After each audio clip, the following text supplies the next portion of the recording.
সূর্য প্রায় বিদায়ের লগ্ন। পশ্চিম দিগন্তে লাল আলোর রেখা।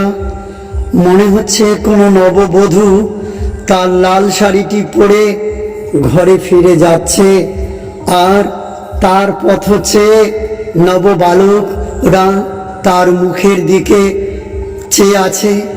তার মুখখানি যখন ক্রমশ হারিয়ে যাচ্ছে, তখন তার আঁচলখানি দুলছে, আর আঁচলখানি যেন কালো মেঘের ঘনঘটায় সন্ধ্যার কোনো বেণী চুলে খোপা বেঁধে দিচ্ছে। এমনই এক মনোজ্ঞ পরিবেশে আমি এমন একটি জায়গায় এসে দাঁড়িয়েছি।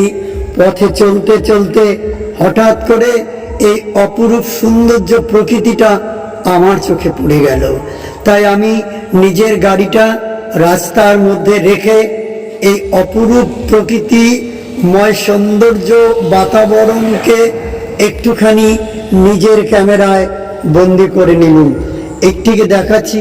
এমন প্রকৃতি, এত সৌন্দর্য প্রকৃতিময় রূপ সাধারণত কোথাও পাওয়া যায় না।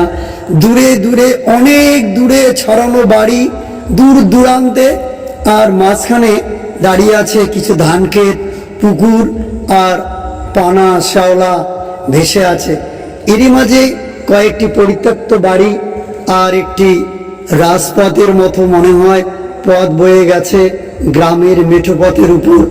রাজপথ অর্থাৎ সভ্যতাগামী পথ এগিয়ে গেছে। এমনই একটি জায়গা, আকাশের রং যখন লাল লীলাপ স্বচ্ছ মনে হচ্ছে, ঠিক তখনই আমি এখানে দাঁড়িয়ে চিত্রগুলি অঙ্কন করছি। আমার ক্যামেরায় যে চিত্র ধরা পড়ছে, একদিকে প্রকৃতি, অপরদিকে প্রকৃতির ছায়া। সত্যি কি এক মায়া মধুর পরিবেশ! নিজের চোখে না দেখলে কখনো এইরূপ পরিবেশকে উপভোগ করাই যায় না। আজকের এই সন্ধ্যায় আগে, একটু মুহূর্ত আগেই, সন্ধ্যার একটু আগেই যদি আমি এই পথে না যেতাম, তাহলে এইরূপ পরিবেশ হয়তো আমি উপভোগ করতে পারতাম না। আমার যে গাড়িটির কথা বলেছিলাম, আমি সেই গাড়িটি নিয়ে বেরিয়েছিলাম পথে।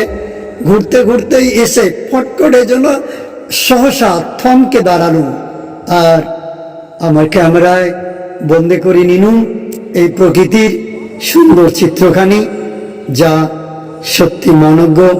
একই অপরূপ রূপ, আহা কি সুন্দর! পৃথিবীর বুকে আজ মহা আনন্দের মহাপ্লাবন। কৃষকের মনে আজ আনন্দের মহাগান।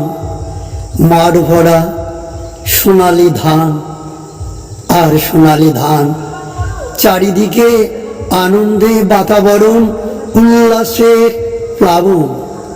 মাঠ ভরা ধান আর মাঠ ভরা ধান।